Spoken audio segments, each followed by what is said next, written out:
पहला पाठ रोमियों के नाम संत पौलुस का पत्र, अध्याय 7, पद संख्या 18 से 25 तक। मैं जानता हूँ कि मुझ में अर्थात मेरे दैहिक स्वभाव में थोड़ी भी भलाई का वास नहीं, क्योंकि भलाई करने की इच्छा तो मुझ में विद्यमान है, किंतु उसे कार्यान्वित करने की शक्ति नहीं।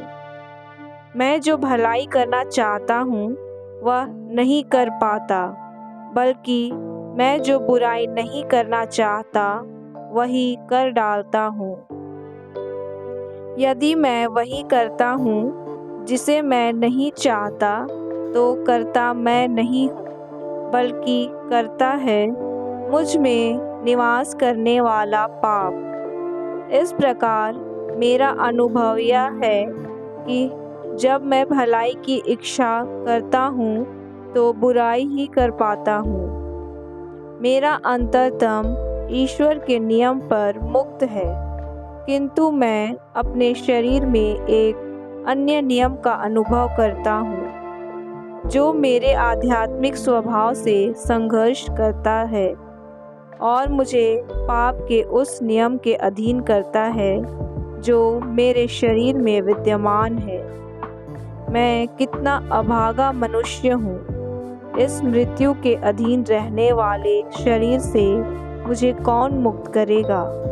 ईश्वर ही। ईश्वर को धन्यवाद। प्रभु की वाणी। भजन अनुवाक्य। हे प्रभु, मुझे अपनी संहिता की शिक्षा देने की कृपा कर। मुझे सद्बुद्धि और ज्ञान प्रदान कर, क्योंकि मैं तेरी आज्ञाओं पर भरोसा रखता हूँ। तू भला है, हितकारी है। मुझे अपनी संहिता की शिक्षा देने की कृपा कर। तेरा प्रेम मुझे सांत्वना देता रहे, जैसा कि तूने अपने सेवक से प्रतिज्ञा की है।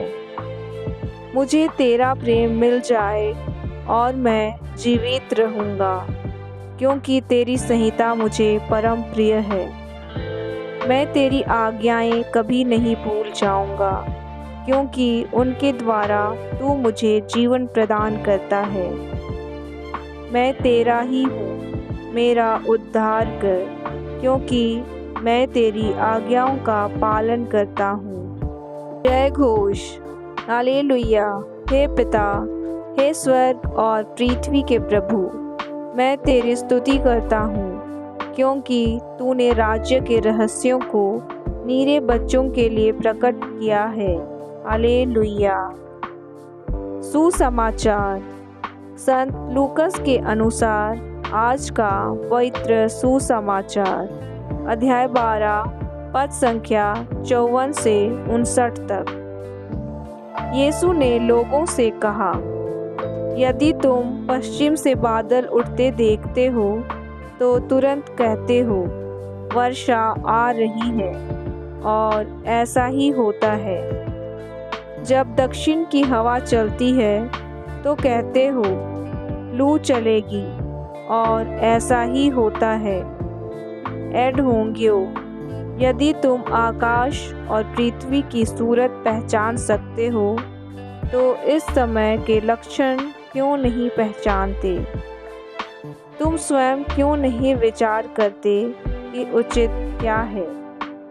जब तुम अपने मुद्दई के साथ कचहरी जा रहे हो तो रास्ते में ही उससे समझौता करने की चेष्टा करो।